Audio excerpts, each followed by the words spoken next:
Hello, Internet, Jesus loves you. My name is Cody, and this is the Christian News Show we do every Monday, Wednesday, and Friday. But before we get into the news, I have kind of an exciting update for you guys. I posted something on my social networks last Friday saying that I wasn't going to have a Friday video. And when I posted it, I said that nothing was official, but now it is official. We don't have an actual date set up, but I will be on Video Creator's YouTube channel like within the next month. So when it comes up, I will post it on my social network sites. If you make YouTube videos, be sure to follow me on Twitter or Facebook or something where you can get a hold of it, because it's going to be really beneficial for you as a creator. And besides my YouTube videos, if you are a creator, you should go subscribe to him anyways. He is YouTube certified, and so the stuff he talks about is actually helpful for your channel. And from that, we go on to the first story of the day. And it's one of those stories that we are talking about today because it's everywhere. So some of you might remember a few months ago I was talking about the Satanist group that was going to make a statue to put in front of a Georgia courthouse. Well, the same guys are going to Harvard, and they are going to have a black mass at the college. According to them, this isn't going to be religious in any way because they don't actually believe in Satan being a real thing. They're saying there's nothing supernatural about it, plus they're actually going to be giving lectures at the end of it to kind of teach the history of it. And of course, the Catholic Church in the nearby area is completely against it, and they are having a holy hour during the Black Mass service. Personally, if you were to ask me, I think it's an opportunity to fight fire with fire. It's funny because hell. But the reason that the Satanist group is putting a statue up in Georgia was because there was a Christian statue already there, and so they said it'll only be right if they got one too. So I say let the Satanist group have their black mass, and then as a Christian church go to Harvard and do like a class on Jesus being a real person or something. I know there's a lot of atheists out there who do not believe that Jesus actually walked the earth, even though there is a lot of evidence towards it. I know just right off the top that the Jewish historians of the time writing about Jesus, and they would have never done that if he wasn't a real person. Or you could talk about the Pontius Pilate coin they found, which I know doesn't really prove Jesus, but it does prove Pontius Pilate was a person. I mean, there's just a lot of stuff that you could talk about, and I think that this just kind of opens up an opportunity for them to do so. I mean, you know the saying, when life gives you lemons, freeze them and then throw them back at life. And then we have movie news, which is great. I guess it's just that time of year. And we have two movies today. One is Mom's Night Out, which I am kind of excited for, to be honest. People are calling it a Christian comedy, which I find interesting because I've been looking at it a little bit and it seems like it's more of a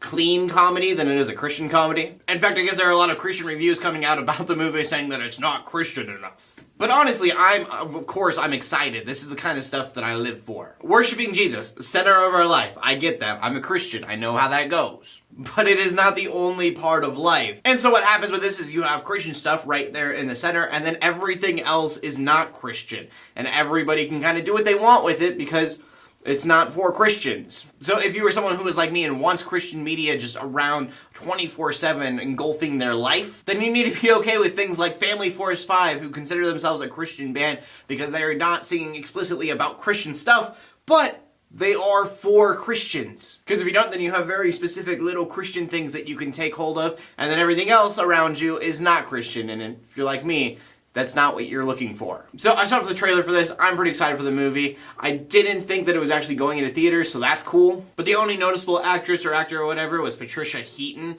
And I don't know if you know her or not, but she was in Everybody Loves Raymond. She was Raymond's wife. But that being said, she's hilarious, so again, I'm excited. And the other movie is not necessarily a Christian movie. It's something that I saw offhand on a Christian website that I think has some Christian values. It's called Alexander and the Terrible, Horrible, No Good, Very Bad Day. And so this is a Disney movie starring Steve Carell, but it's about this kid who has always had terrible days, but his family has amazing days, and then everything gets switched, and so he is having the best day of his life, but the rest of his family is having a horrible day. And the reason I say this has Christian values, the kid says something really profound in the trailer, and that is, sometimes you have to have bad days to appreciate the good days. And that has just personally been a big thing in my Christian walk, is to realize that to have amazing things happen to you, there also need to be bad things to compare it to. Sometimes this world sucks, and that becomes very obvious when you're watching the news 24/7. But that makes seeing the smallest hint of kindness just be a wonderful opportunity. So be looking out for that movie. I'm not going to say the title again because it's huge. And from that we go on to the final story of the day, which is about Hillsong United. And it wasn't something super big, but it is something that caught my eye and I thought was pretty interesting. You know Times Square, right? Giant neon screens advertising like McDonald's and all these other things right in the heart of New York. If you've watched Spider-Man 2, I think it's the area that Spider-Man first sees Electro. Well, imagine instead of all of those other advertisements, the words Jesus and no other name just showed up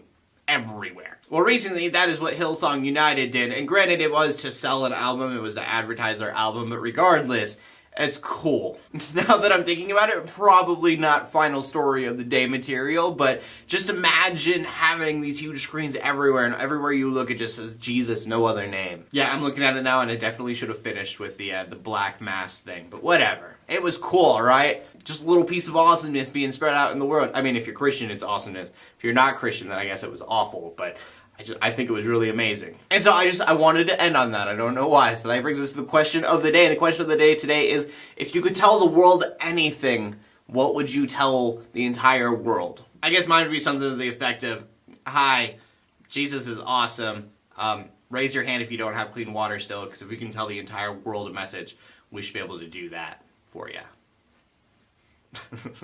I don't know. Anyways, it's a weird question. Please leave a comment in the comment section below on that, or anything that I talked about today, or anything that you want to talk about. I don't care. Just please leave a comment, because I love your guys' comments so much. My name's Cody. I bring you Christian news in a not so boring kind of way every Monday, Wednesday, and Friday. In closing, let the haters hate, let the Christians pray, and to everybody, like, subscribe. I will see you later, and God bless. Nah, no, look at it. I'm in the middle now. It's cool.